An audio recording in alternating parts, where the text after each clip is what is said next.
Much everyone. Good morning. Thank you for joining us again. This is our COVID-19 VA MRC or Virginia MRC Volunteer Orientation.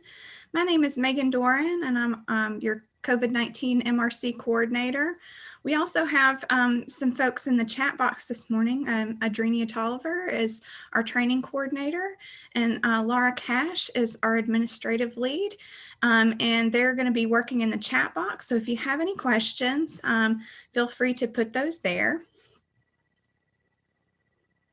Also, just a reminder that if you don't want to share your camera, click on the little camera button. Otherwise, you're going to be showing your video screen to the whole state. So just want to remind everyone to keep yourself muted and then to turn off the video on your camera if you don't want to broadcast yourself. And with that being said, we'll go ahead and get started. So as you can see here, there's several parts of the process to becoming an active and deployable MRC MRC volunteer. And you are here at the orientation process. So welcome, welcome. We're so glad to have you. There will be a few other steps, as you can see: background investigation, training, assignment, and deployment, and we'll go over those today. So let's look at what we're going to be planning on learning today. So by the end of the training today, you should understand the purpose and the mission of the MRC. You should understand kind of an overview of public health and emergency response, specifically related to COVID-19, since that's the emergency response that we're currently involved in. And then also you should understand the volunteer roles, responsibilities, and then our protocols for the Medical Reserve Corps. And then also you'll understand our volunteer and training systems, how to utilize our system VVHS, and also some next steps that you'll need to take on your path as a volunteer. So a little bit of history about us. So the Medical Reserve Corps was actually formed in response to 9/11. There was a surge of a lot of medical and non-medical folks that were looking at ways that they could help. A lot of people showed up and asked, what they could do to help. And there was a realization that there wasn't really a great way of being able to manage that. So the emergency system of the Advanced Registration of Healthcare Professionals was created. We use VVHS and we now have over 1,000 plus units and over 250,000 volunteers nationwide. So you will be in a very wide populous family now as a Medical Reserve Corps volunteer. And then also the Medical Reserve Corps is a national program, and it's part of the DHHS, so the Department of Health and Human Services. And then the Virginia specific MRC is also specifically a part of our health department, or Virginia Department of Health. So when we talk about our mission, as you can see, we have a couple of different parts to that. So our community volunteers are really there to prepare, to support ongoing public health initiatives, and then also emergencies in localities throughout Virginia.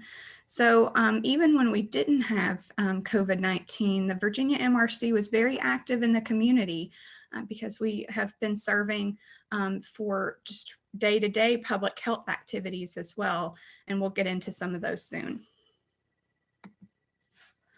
But specifically right now, we are in a state of an emergency, as I know you all are very aware. We have been in that state for over a year now. And in public health emergencies, we really coordinate the medical, public health, and mental health and emergency medical services. Also, these are a few kind of key roles of the health department that are dealt with from the health department during an emergency. So we also conduct active disease surveillance. and investigations. We also established procedures for mass or mobile clinics for prophylaxis, vaccination, and pharmaceuticals. And we also support mass care and sheltering, which you may be interested in helping out with, especially if you're in some of our regions specifically that have a lot of hurricanes or flooding as well. So as we're kind of going over everything today, obviously COVID-19 is a very pressing issue for our Commonwealth right now. So for more specific information about COVID-19 and where we are at with things like vaccination, etc., you can log on to this VDH website and we can put that into the chat. It's www.vdh.virginia.gov/coronavirus. And this is where we have our most up-to-date information available to you for the COVID virus response, and then also our vaccination campaign as well. So the Virginia MRC and COVID-19 response, as you can see here, we've been working on this for quite a while. We really have been a part of the COVID response since pretty much day one. We've really worked to try and reduce fear, reduce the surge on our healthcare systems in order to prevent illness and death, and try and get back to what we will consider a kind of a new normal. I know that we've talked about that a lot in the media in terms of our state of living. So the VA MRC has been a very integral part of that mission in Virginia throughout this COVID response. So some ways that you can see that we've been able to help. So in the last picture, you could see people giving out food. In this one, you can see that we've been involved in contact tracing and epidemiology. This was a little bit early on because the gentleman on the phone is not wearing a mask. Now, if you work on site at the health district, you are required to wear a mask. So you'll be able to see that in our next picture with public information. This was taken a little bit later in the pandemic, where the mask ordinance was in place. So again, public information is one of the first missions that the VA MRC was a part of with Virginia. As soon as the travel ordinances and bans started to come out, we had activated quite a lot of MRC units to be able to respond to those questions that were coming in from the public. And so we've been able to really try and reduce that fear and really educate the community to make sure that they understand, what was happening at that given time, and to make sure that we were clear with our information. We've also been very active in information and mass distribution. So we've some of our units have done door-to-door distribution of things like masks and information where people may not be able to get online quite as accessibly. So you can see here they're kind of making tote bags that have some really needed supplies in them so that they could go door-to-door even and make sure that that information and those masks and things like that are handed out. And then so you can see public information and outreach. We have folks here that are going door to door to kind of hand out some of those supplies, and also make sure that we have outreach into communities that may be less served. And then also infection prevention. This has been a very important part of the response, especially early on when we were having areas that maybe hadn't previously had experience with wearing respirators, such as the N95 respirator. So you can see here that they're doing an N95 fit test with the hood, and they're using that hood to kind of trap in usually bitter solution, or sometimes a sweet solution, so you can test to make sure that there's a good seal on that mask. So MRC can both be the leaders in there, or they can also be fit tested so that they could go out on deployments. So that's been an especially important role very early on in the pandemic, to make sure that we were able to make sure that places like long-term care facilities were well supported with that proper training and proper fit testing. Another part of infection prevention that has been really important is our role in elections. And one part that we've done is that we have been infection prevention ambassadors throughout our elections, both last summer in 2020, and then also in the fall for the federal and state elections as well.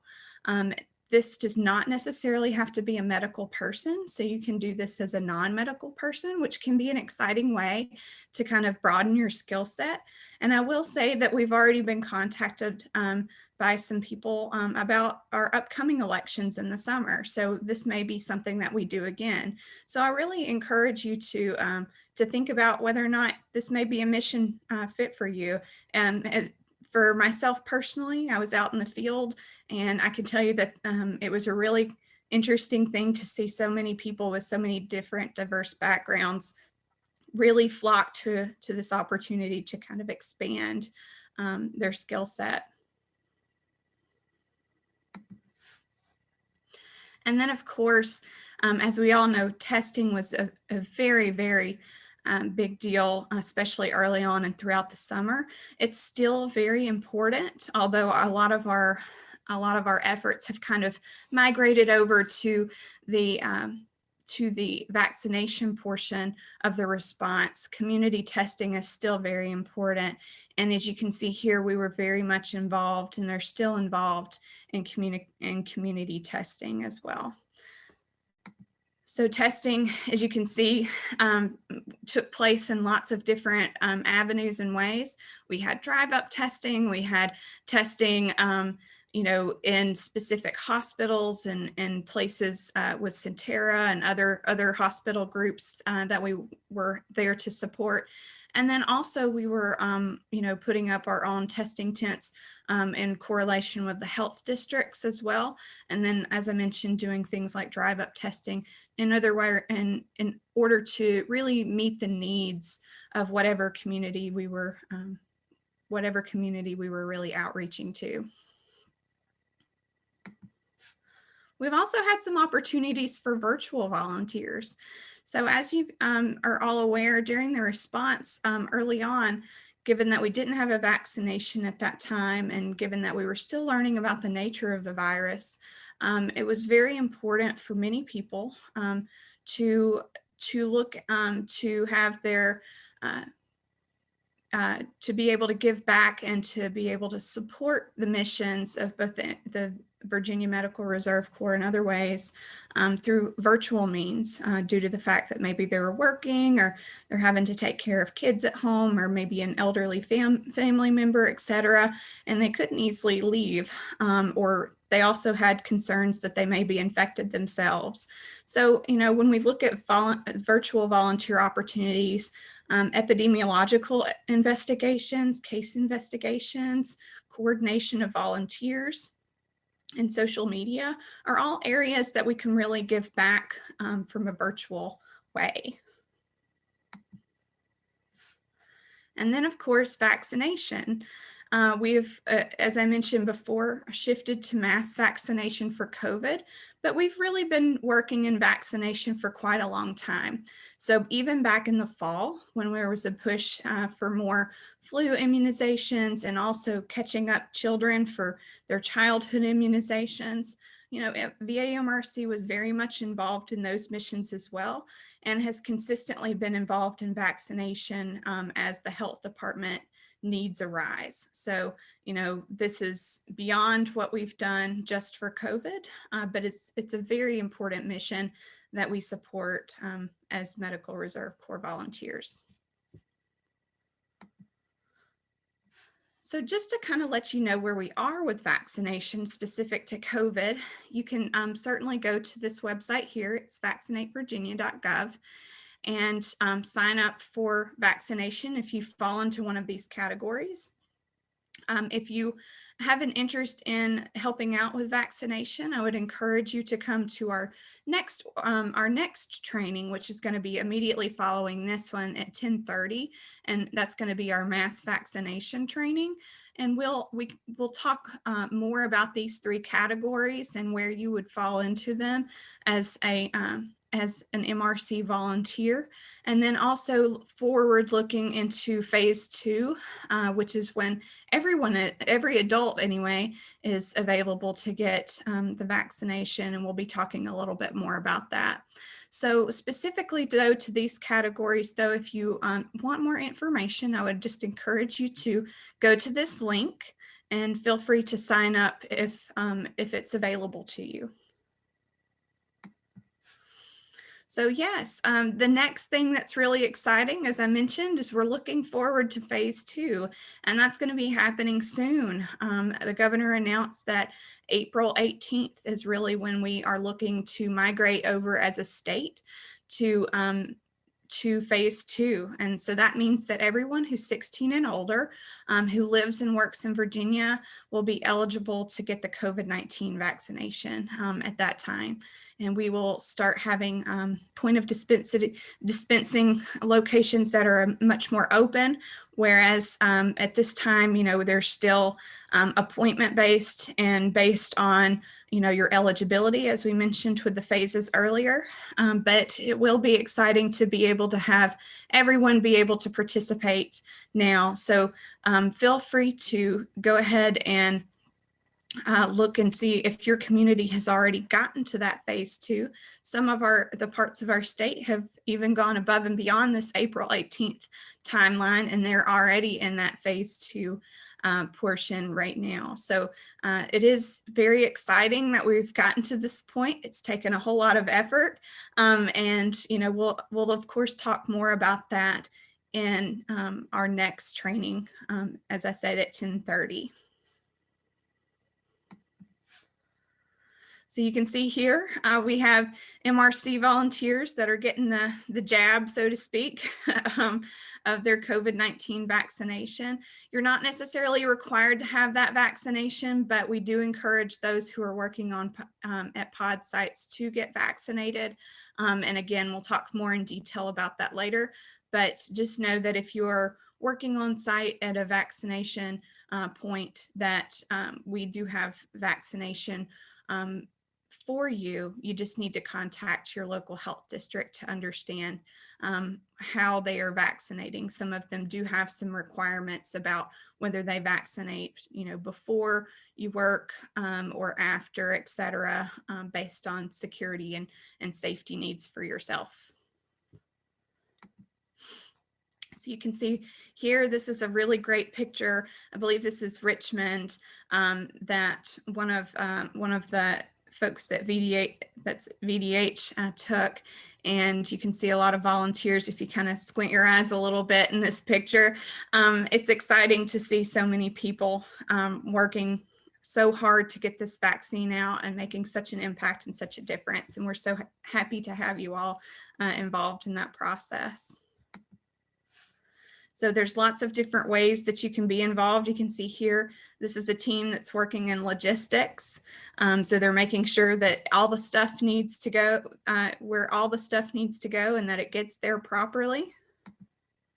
You can see here, this person is a flow controller. So they're making sure that the line keeps moving. And if you've been lucky enough to be able to get your vaccine already, and you've been part of one of these point of dispensing sites, you probably have noticed just how quickly the line moves and is able to kind of get you in and out, hopefully, without as much of a wait, hopefully, as if we didn't have those really great flow control folks in place. And then you can see here we have people, I believe these are greeters, and then we also have vaccination areas as well that are actually giving the vaccine and putting that information into the computer. And then you can see here, we have a volunteer that's actively drawing up vaccine and then administering that vaccine, right? So as you can see, throughout all parts of the process, MRC are very actively involved. And then once you go through that vaccination process, there's people on the other side that are making sure that you're well taken care of and that you don't have any kind of reaction or anything like that. And that's the step that these folks are working on as well, making sure that we do have epinephrine if there is a reaction, and that everyone is taken care of and is safe to go home. So why volunteers?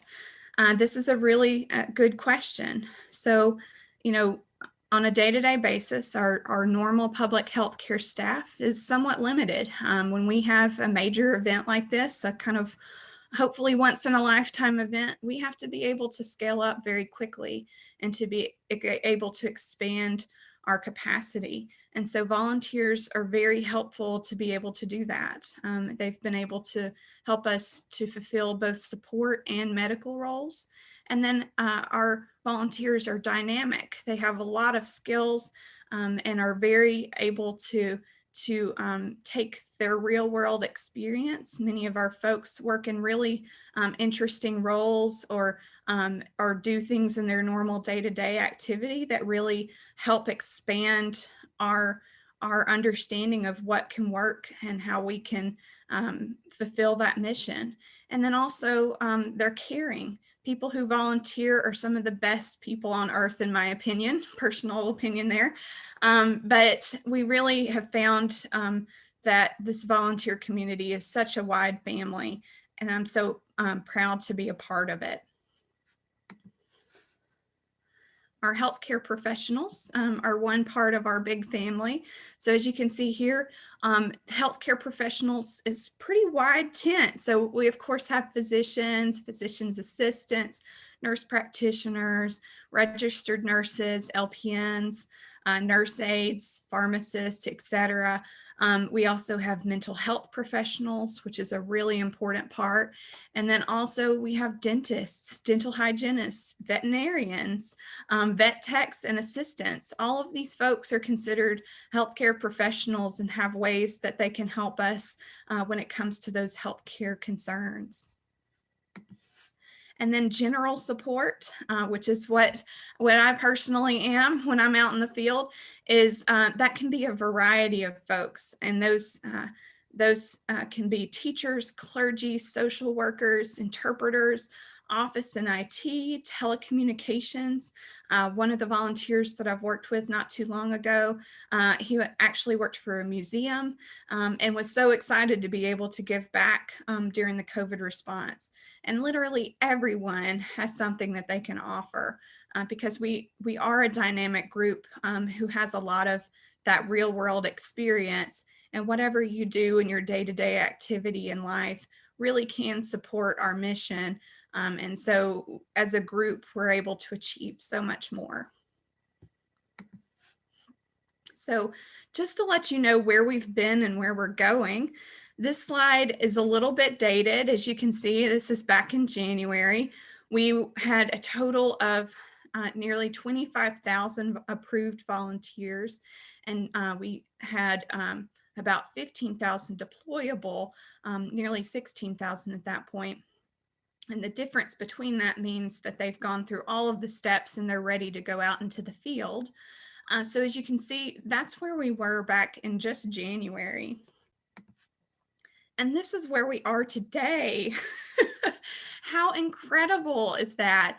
That in just a few short months, we've gained over 10,000 folks in both respects. So this is as of yesterday, I believe morning, and this was 35,889 folks. I can tell you that we've almost gone to that 36,000 mark just as of this morning.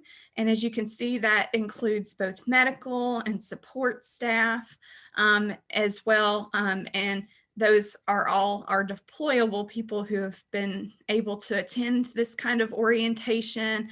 They've been able to get their background investigations done, get their badge, etc., and they're ready to go and they're ready to deploy out in the field.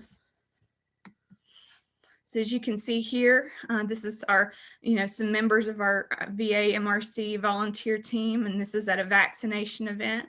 And we just have so many great, amazing people that are just salt of the earth. So we're so happy to have you here with us. So this is an important map, and we want to make sure that you're aware of kind of where we're at with this. So as you can see, our health districts are throughout the state, but we have specific regions. So when we talk about different regions and all of that, these are the ones that we're kind of highlighting and talking about. So in the green, you can see that's our northern region, which includes Loudoun, Fairfax, Arlington, Alexandria, Prince William, and then Rappahannock area as well. And then our if you kind of follow the map over to the orange, that's going to be our northwest region, which also includes Rappahannock, Rapidan, Lord Fairfax, Central Shenandoah, and Blue Ridge, and that's all kind of in one region for us. And then we have our near southwest region, which you can see highlighted in yellow here, and who runs that, and our unit leader for that area is Mary Lou. And you can see Southwest is in red there with Christina as the unit leader there. And then we get into kind of our central region, which is going to be the region that includes kind of your areas like Richmond, Piedmont, etc. And in that region, we have a couple of different coordinators that are helping out there. And then over to the far right is our blue region. That is our eastern region. And as you can see, we have several different coordinators depending on the area that are involved there as well. So this map and your coordinator emails and contact information will be able to be provided in the chat box, but you can go to that link and go a little bit deeper into this map and see where you're at, who your coordinator is, and how you can contact them.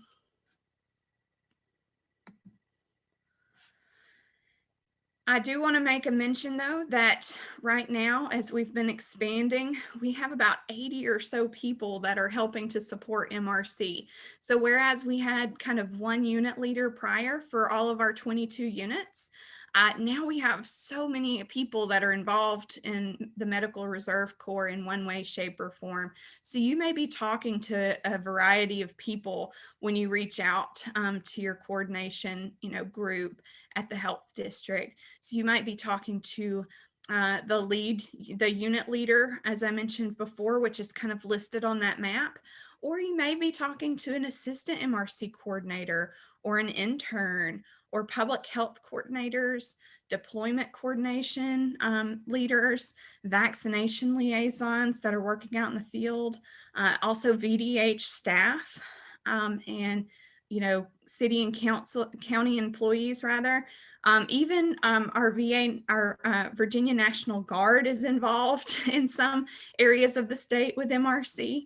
You may be talking to someone with FEMA or contractors, or our VA MRC OEP team or our Office of Emergency Preparedness team. So any of these groups and roles may be working in coordination with you depending on what you're doing and what area you're focusing in on. So beyond just the limited folks that are in the units themselves, there's a lot of people that are working alongside MRC.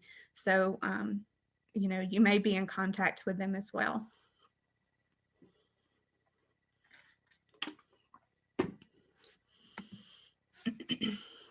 So when we get into the requirements, one of the first things that I want to make sure to draw your attention to is that the expectation is that you do not self-deploy. In order to be a trained volunteer, you have to make sure that you've completed your training. So congratulations. Thank you for coming today. This is one of the major parts of your training, your orientation, where we make sure to let you know that, you are joining, part of an organization, and you have certain responsibilities to make sure that you're fulfilling the mission. And training is really important, and we have to make sure that you, go through that required basic training in order to to make sure that you're ready to go out and into the field to work. So make sure that you are aware of this part before. Don't try and go to an event and say that you're MRC. We will not be able to utilize your skills at that time, not until you're ready and trained up and ready to go. So just a reminder, you are joining a volunteer organization, and we can't meet our commitments without volunteers stepping up to help us out. But we have to, we do expect our volunteers, to participate in training and make sure that they're ready to go. So as you're moving through your MRC experience, make sure that you're responding to alert notifications. So if you see that there's an alert, respond if you can or can't go. You don't necessarily have to be able to go, and we'll get into that more, but let us know that you received the alert so that we can make sure that we're documenting that well. We do ask that you be dependable. If you say that you're going to be showing up somewhere, please come and or let us know why you can't as early as possible. We understand that things happen, people get sick, life happens, but please let us know through your unit coordinator or whoever your contact is for that different event, and make sure that they're aware that you're not going to be able to show up, because likely we'll need to reach out to someone else to fill your spot. Also, make sure that your information is up to date. So when you're filling out your VVHS profile, if you move or if you change phone numbers or anything like that, please keep that up to date, because that's really how we keep in touch with you. And then we do require some commitment. So we do, you don't have to work a certain amount for the MRC, but we do want to hear back from you. We do want to have you participate. So, make sure that you're letting us know, as I mentioned before. And then remember that you are representing the Medical Reserve Corps. When you wear that shirt, when you wear your badge and things like that, you are representing us. So please do represent us well. And again, do not respond to any emergency unless you are requested and officially deployed by the Medical Reserve Corps. If you self-deploy, you will be removed from the Medical Reserve Corps, and you could be held liable for any actions that happened, while you were on site. So this is very important. I want to make sure that it's driven home. So again, do not deploy unless you are requested and have signed up, and we'll go over how to do that. Another big thing is public communication. So right now, everybody is really interested in COVID vaccination, and all things related to COVID. And you may be an expert in your own field in some of those areas, but while you are working for the Medical Reserve Corps in the MRC capacity, we ask that you not talk to the media. We ask that if you are requested to speak to the media, that you outreach to someone who works for the health department or works at the health district that you're representing, to have them help you out.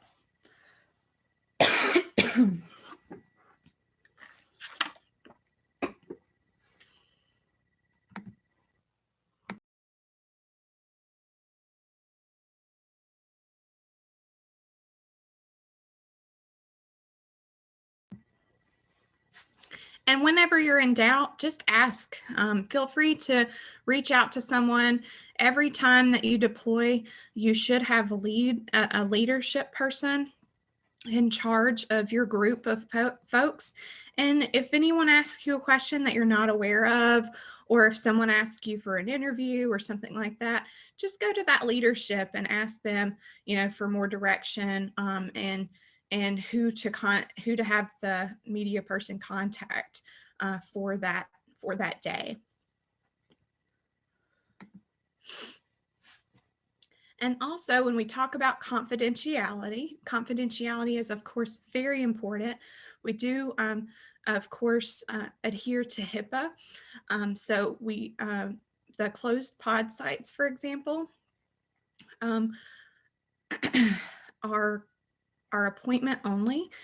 And we ask that you not give out those locations, etc., until we are in phase 2 in those different areas.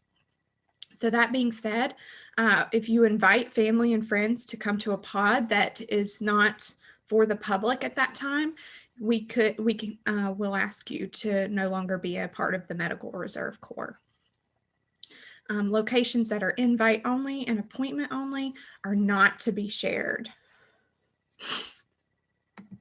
As I mentioned, you are expected to adhere to HIPAA, just as you expect others to keep your information secure through the Health Insurance Portability and Accountability Act. We require that all VDH personnel, including Medical Reserve Corps members, secure information of our patients and clients as well.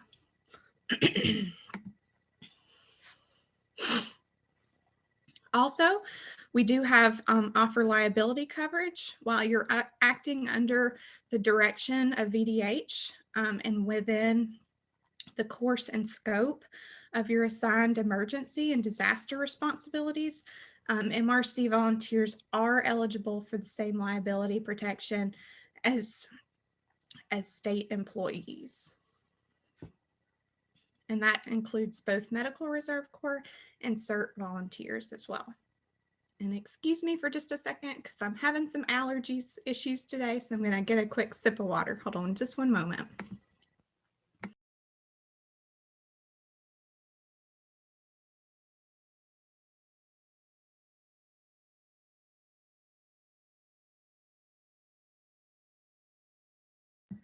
I am loving the pollen this year.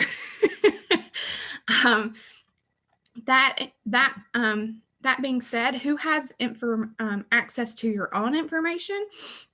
So this will be in our VVHS profile, but just know that those who have access to your own information are those that are managing VVHS, so MRC coordinators, emergency coordinators, and VA MRC administrators.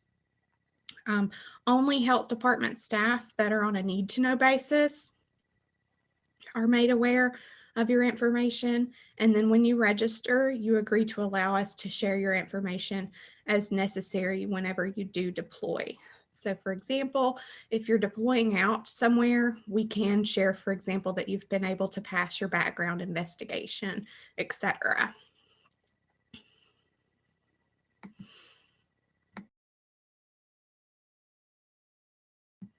So that being said, I know I've mentioned VVHS a few different times. If you haven't been able to sign up yet, you can go here to www.vamrc.org/VVHS. And I believe Laura or Adrenia will be entering that into the chat. And so this Virginia Volunteer Health System, or VVHS, is our web-based information and alerting and credentialing system. It's used by our local MRC coordinators and health districts across the Virginia Commonwealth to manage MRC volunteers. So it's really what we utilize to be able to contact you whenever there is an emergency or a deployment. So some of you guys may already be familiar with this system, and I'm glad that is. If you're not, feel free to jump in there and look around a little bit. And if you haven't already completed your online application, we're going to walk through a tutorial real quick that'll help you do that. So as you can see here, this is kind of the front landing page of VVHS. If you're new to the VVHS and signing up for MRC, you can click that button that's under the welcome and it'll allow you to sign up. Once you're able to start putting in your information, this will be our main dashboard. And as you can see here, this has pretty much everything that you need to know, any alerts that are coming up or different deployments that you're needing to help out with. You can also see different parts of your account to update your information. You can upload certificates, change your contact information, etc. And then if you click on your account portion, you can look at your profile itself and you can change your information. So as you can see that little edit button up in the top right-hand corner where the arrow is, this would be what you click on to change it. So every portion has one of these edit buttons so that you can go in and change those different areas. So for example, if you got married and your last name changed or anything like that, you can update that here. And then just a few comments about pictures. So you can also upload your picture yourself here. If you have trouble with that, we're happy to help you with that. And I'll tell you how you can contact us in just a bit. But if you would like to upload that yourself, you can certainly do that. We do have better or worse pictures and some different reasons for that. So first of all, we want to make sure that you're the only one in the picture. So although that there's this cute Zeus, Zeus the therapy dog, and one of his little pals that's giving him a hug, we don't want to have multiple people in the picture. So we just want a picture of Zeus. So the first picture on the left would not work out for us. The second picture here is of Zeus, but he's sitting in a car and maybe he's got a lot of stuff in the background. It's just not the best background for him because it's a little busy and we want it to be clear. So we want it to really look like the picture on the right with the big blue star, where Zeus is on a blank background. He's got, his nice little bow tie. He's looking straight at the camera. And he's ready to go. So this would be the picture that we would choose to upload. I want to also make sure to say that, if you're wearing sunglasses or something like that, that's also something that we would greatly appreciate you not uploading as your picture as well. So that being said, when we move on to the next profile area, there's a place to put your contact information in your primary phone so we can outreach to you. And then there's also an area where you can put in the text message alert phone number.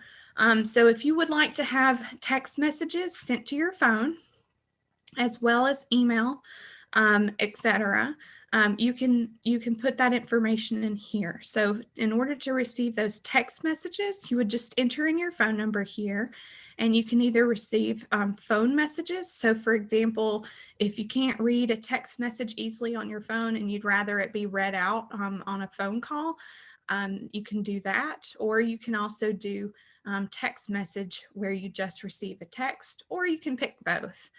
So we'll of course let you guys decide how you would like to be contacted. So just make sure you fill in this portion here.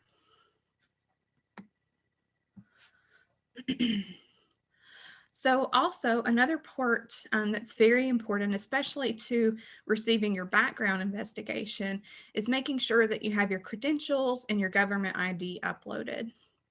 So, we have this great profile picture of Zeus, which is wonderful, Zeus the therapy dog. And now in order for him to be able to get his background investigation done, we also need him to upload his credentials and his driver's license, although I know he's a dog, so he won't be driving. But if he were a human and drove, he could put his driver's license or his passport, pick his passport here, etc., so that we could make sure that Zeus is actually Zeus when we're doing the background investigation. So as you can see, Zeus has uploaded his documentation and credentials well here so that we are able to check that. Also, the credentials and license certification, you can upload your card itself. You can see that there's a place to add document, and you can also type in your credentials. This does, if you are a DHP licensed professional or healthcare professional, our system does automatically look that up whenever we're going and certifying and credentialing through that. So if you enter this information in, just make sure that it's correct so that it's able to connect appropriately to the DHP, license check. So when we're preparing to respond, as I mentioned, we don't want to respond unless we're receiving an alert, but we're getting into how you would be able to respond to those.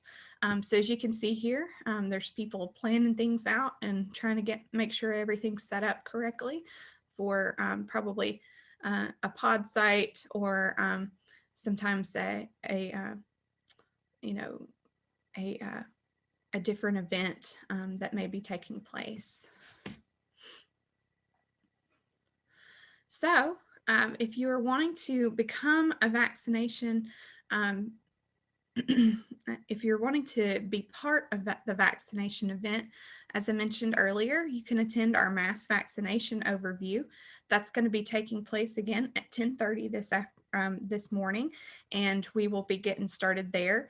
If you want more information specifically to become a vaccinator, there are additional trainings on our training calendar as well. And we'll be going over that as well. So just as a reminder, if you are a health professional and you would like to be able to vaccinate, there are trainings available to do that.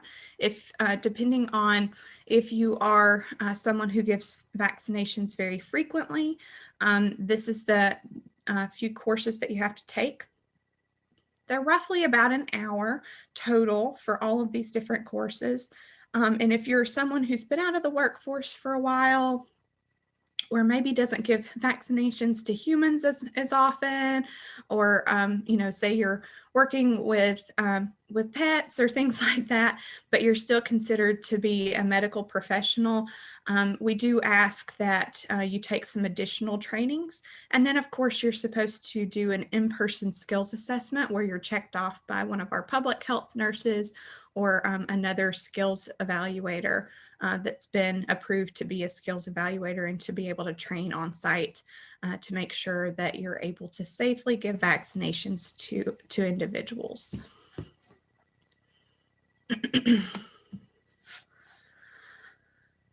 Also, our VBH system uses Train Virginia, and it's integrated into our system so that you can go directly to Train and be able to use that. So I do want to make a very big point to not go and do not set up a separate Train account. You will have one created for you as a member of the MRC. So, if you need more information though, here's the link for Train. But as I mentioned, we will set up a Train account for you. So don't feel the need to go out and create one yourself. So Train Virginia though is really great. It has a huge wealth of information and training, not just from Virginia, but all throughout the country, including the CDC and other places. And allows you to pursue the training that you need in order to be able to be confident in the field, and also to make sure that you're broadening your interests. If you want to learn more about sheltering or more about point of dispensing, etc., there's lots of trainings that are available to you online, and sometimes eventually in person, that are through Train Virginia. Also, there are specific training plans for specific teams. One such training plan is what I mentioned before with the vaccinator training plan. as well. You can also potentially get CEUs for some of the courses, not all. By the way, there are no CEUs provided for this particular course for orientation today, but there are some trainings on there that have CEU credit as well. So just make sure to check into that as you're on the train website. You have access through, as I mentioned before, your VBHS train account.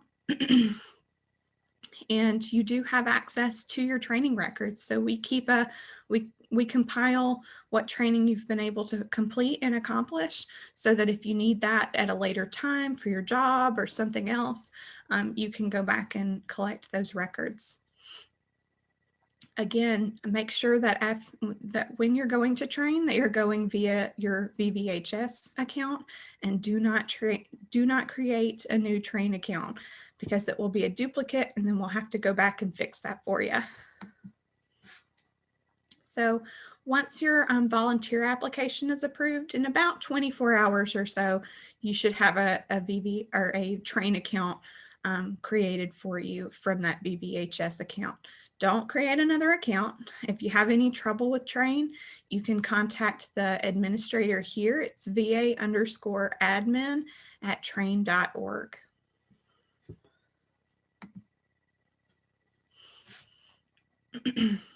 So this is a little bit what it looks like once you log in, and you can see that there's train, and then you know that you're in the right place because it's Virginia Department of Health up at the top, and you'll be able to click on courses and take whatever you need to take in particular for that training.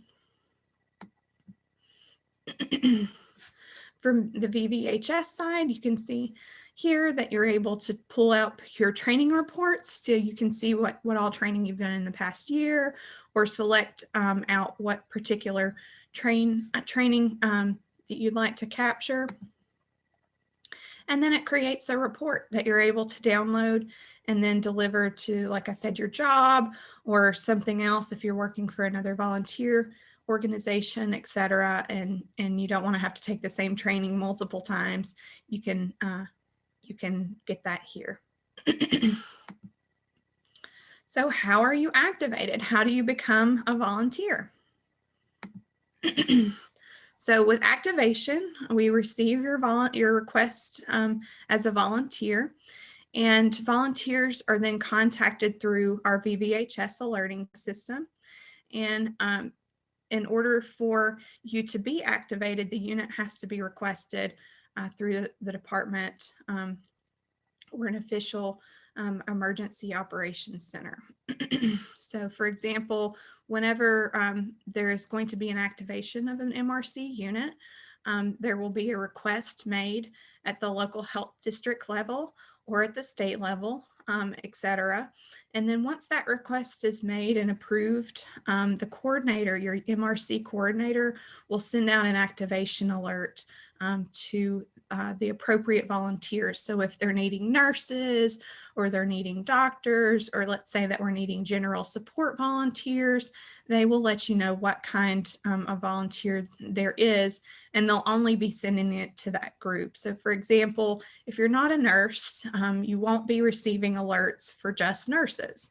If you're not in general support, you won't be receiving those alerts. And then this message will be followed by specific information that tells you a little more about your deployment.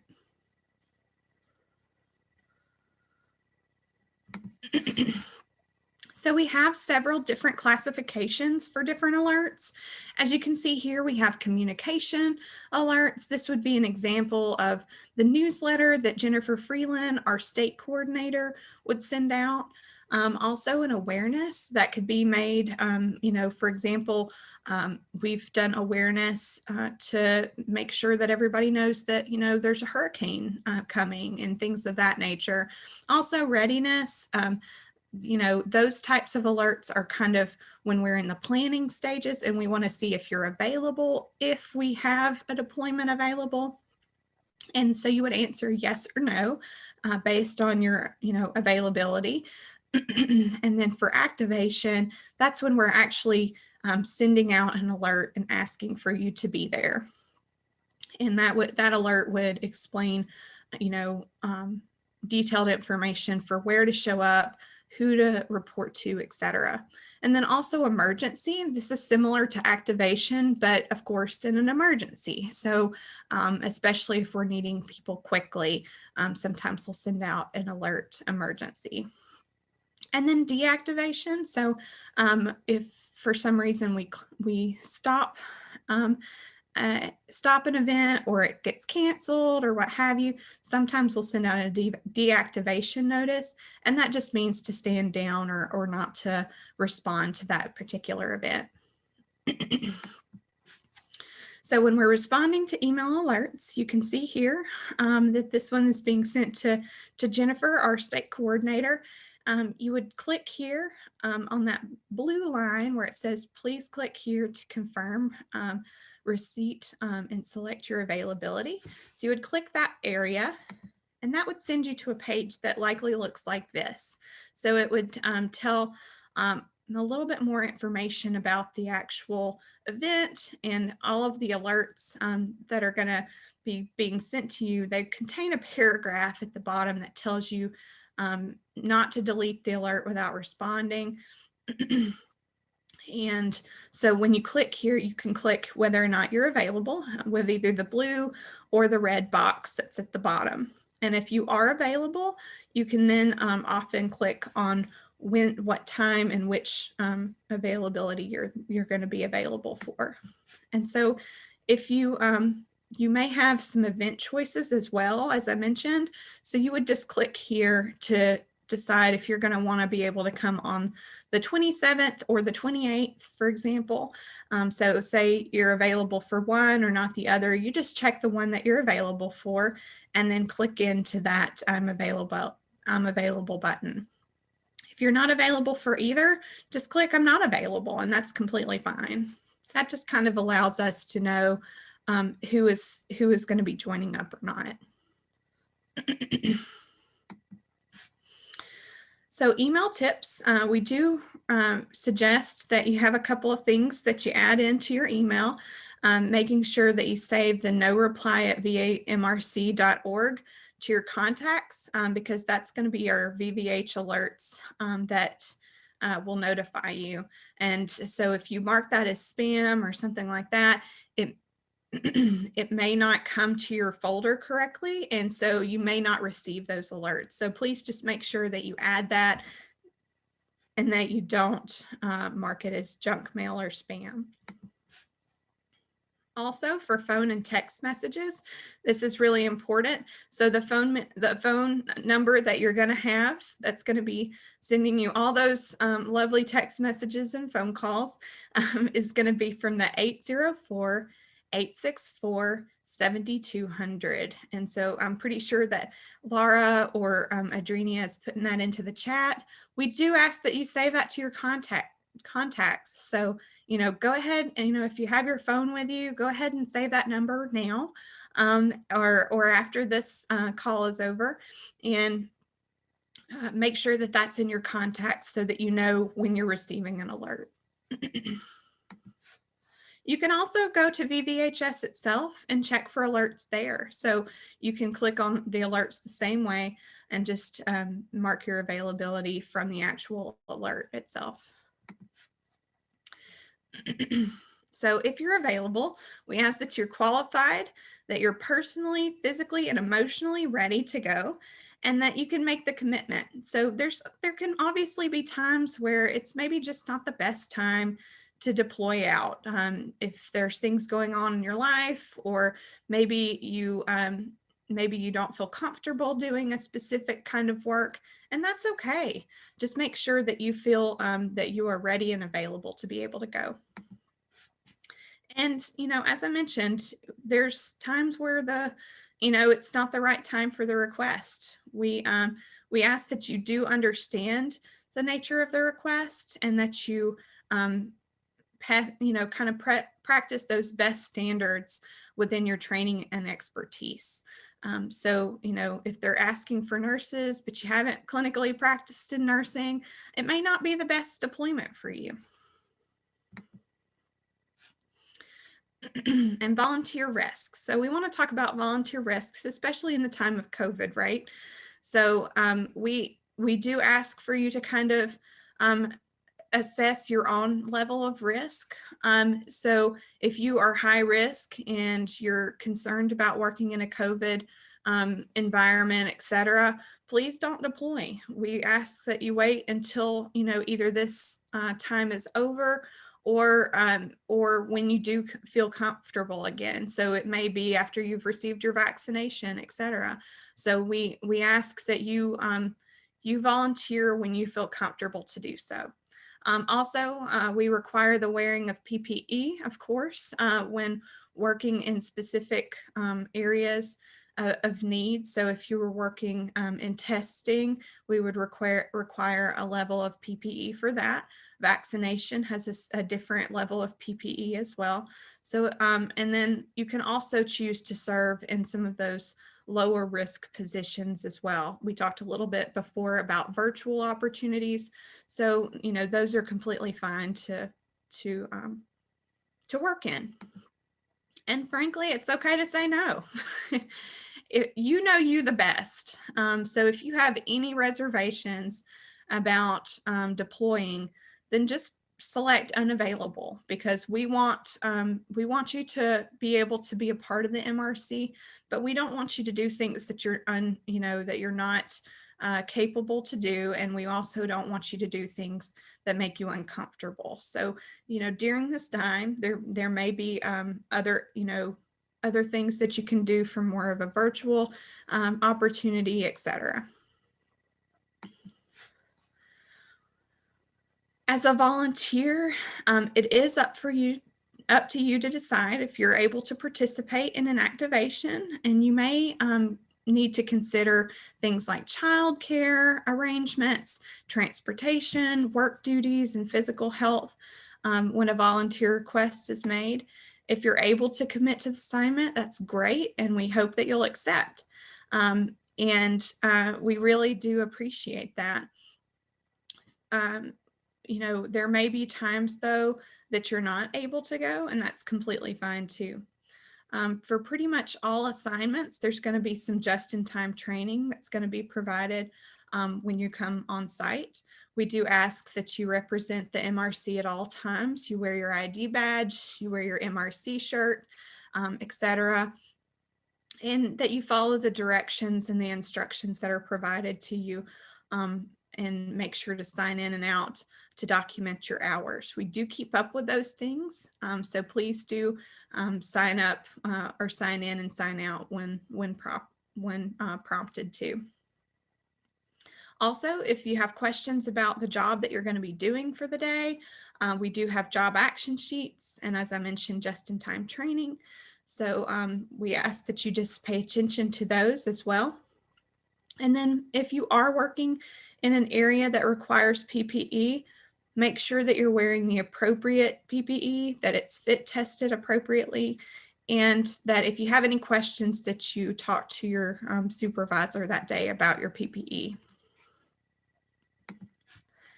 And, you know, as we know, the best laid plans, you know, often change. So there may be changes that come up. You know, let's say you're like me and you have some allergy issues one day and you don't feel like you can fully, you know, go on your deployment.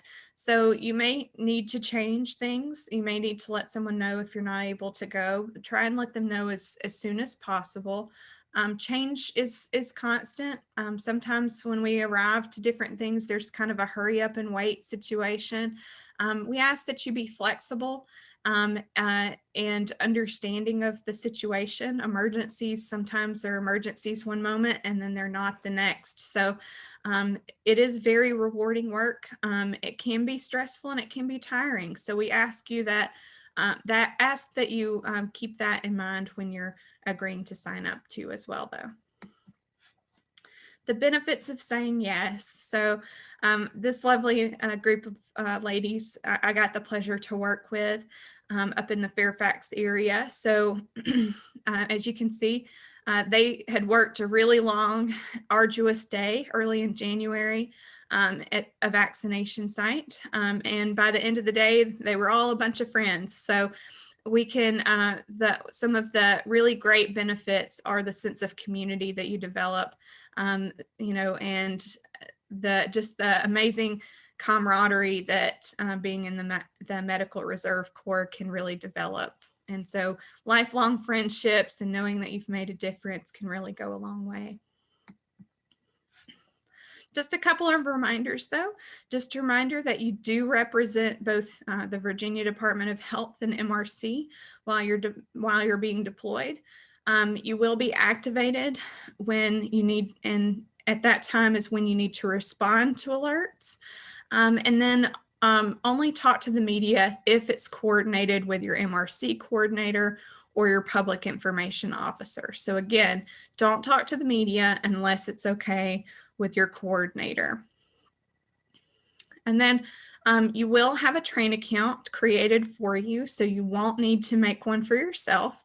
And then stand by for deployment. So, you know, once we get everything done for you, just keep an eye out for those different alerts that are coming to you.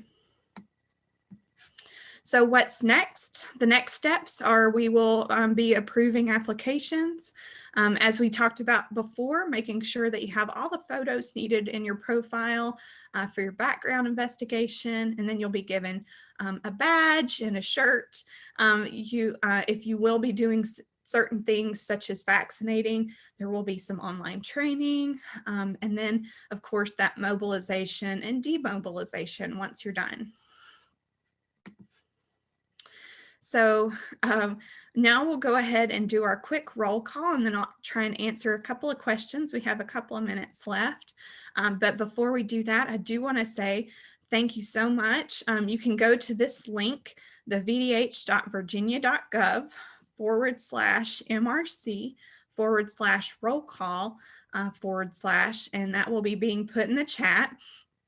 And you can enter in the secret phrase, VA MRC rocks. And so that will help to mark your attendance today, and we will take that information, and it takes a couple of days for us to get them all in, but we ultimately update your VBHS profile to show that you have attended today's orientation and training. So I'll go ahead and leave this slide up, but Laura, if we have any questions in the chat.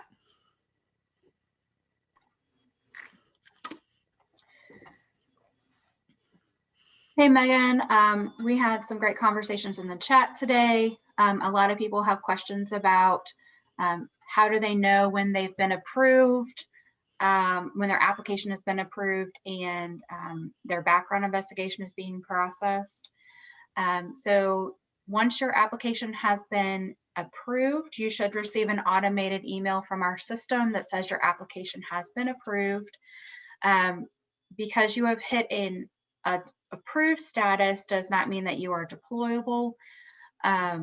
We will process your background investigation in the background on our side if all of the documentations are in the system.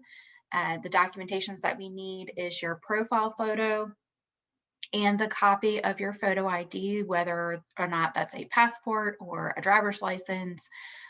We will compare the two photos together and we will process everything on our side. So you may not even know that the background investigation is taking place. If we need more documentation from you, someone from our admin team will reach out to you for new documentation.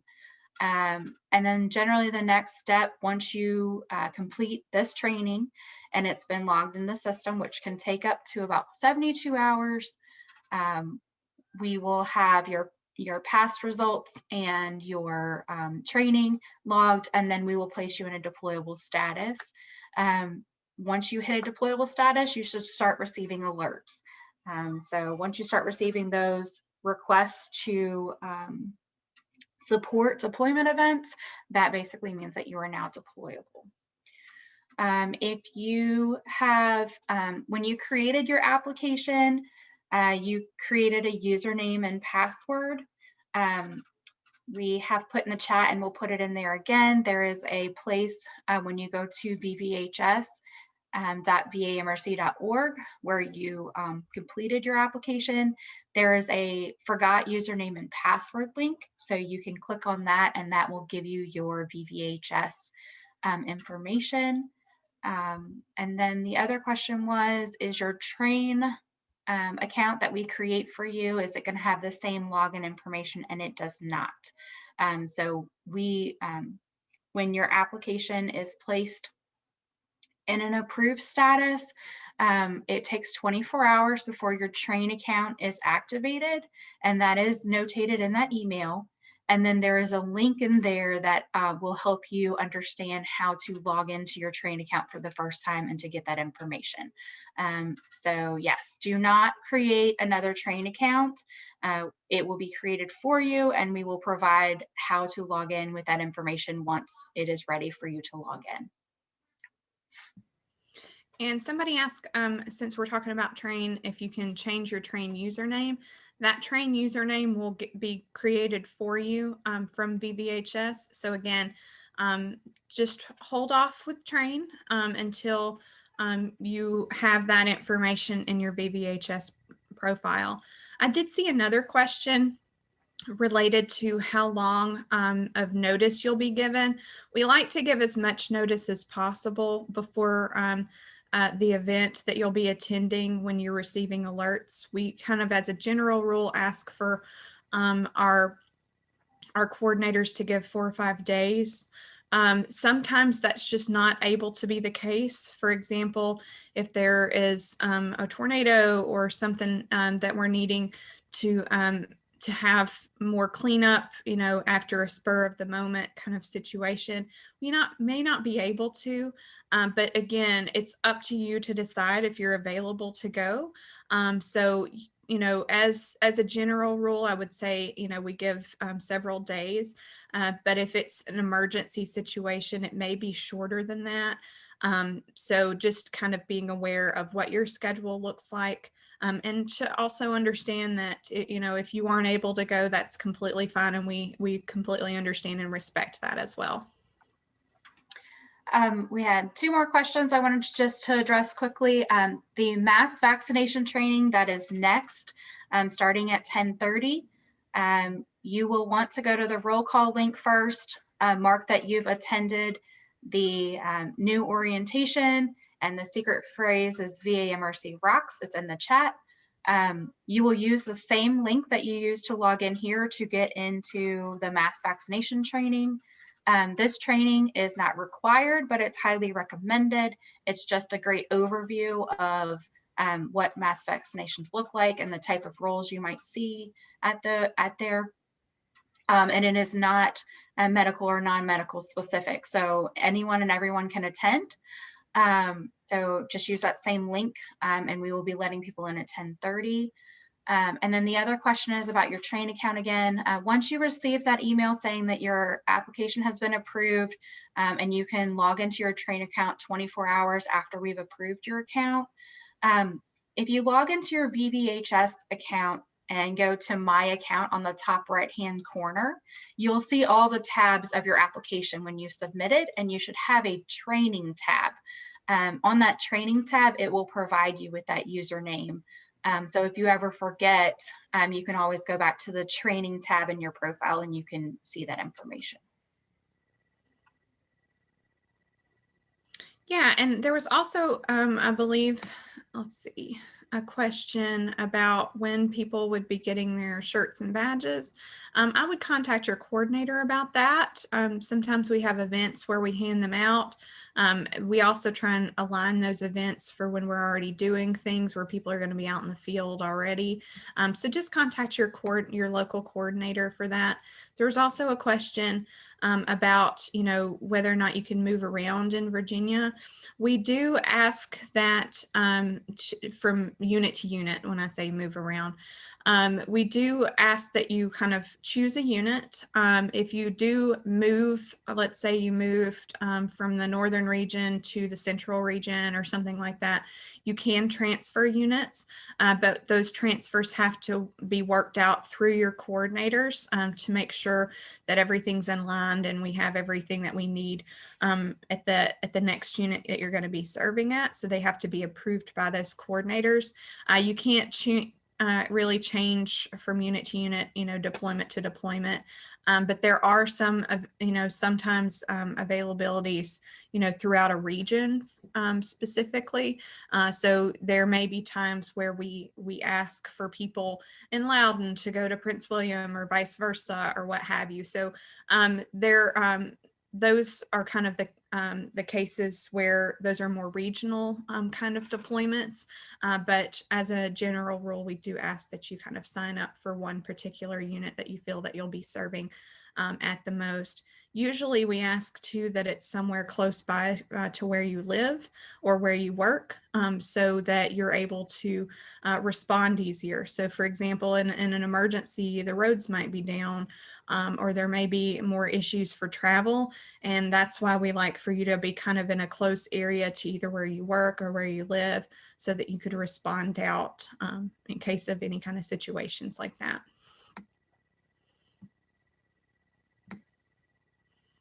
So Laura, I think we can probably take one more question and then we will be logging off for today, and then we'll take a few minutes before our mass vaccination. But is there any other questions?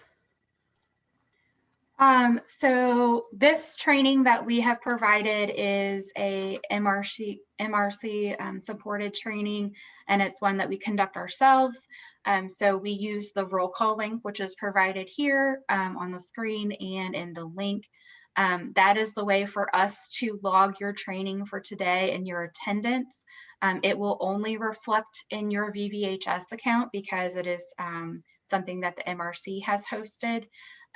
Any other required trainings are in Train. Well, the MassVax is another one that we also host, but any of the other recorded trainings that are more of a national training standard, those are in Train, and those will show up in your Train history, and they will be transferred over to your VVHS account. So your attendance, once you complete the roll call for today, could take up to 72 hours. We push it through our system. So don't fret if you don't see it today. It will be there if you've completed the roll call form. Great. Thank you so much, Laura. And I just want to take a moment again to tell Laura and Adrenia, thank you so much in the chat today for keeping us rolling. And thank you all for attending today with this orientation. We so appreciate this. This slide deck will be posted online, and we will make that available to you on our training website. And just really appreciate you taking the time out of your Saturday morning to be here with us. My apologies for my slight allergies and my crackly voice today. Hopefully it wasn't too distracting for you guys. And I'm so excited for you to hopefully come back in a few minutes to our mass vaccination training. And we look forward to having you there. And thank you again for taking the time out of your morning. We so appreciate it. Thank you. Bye.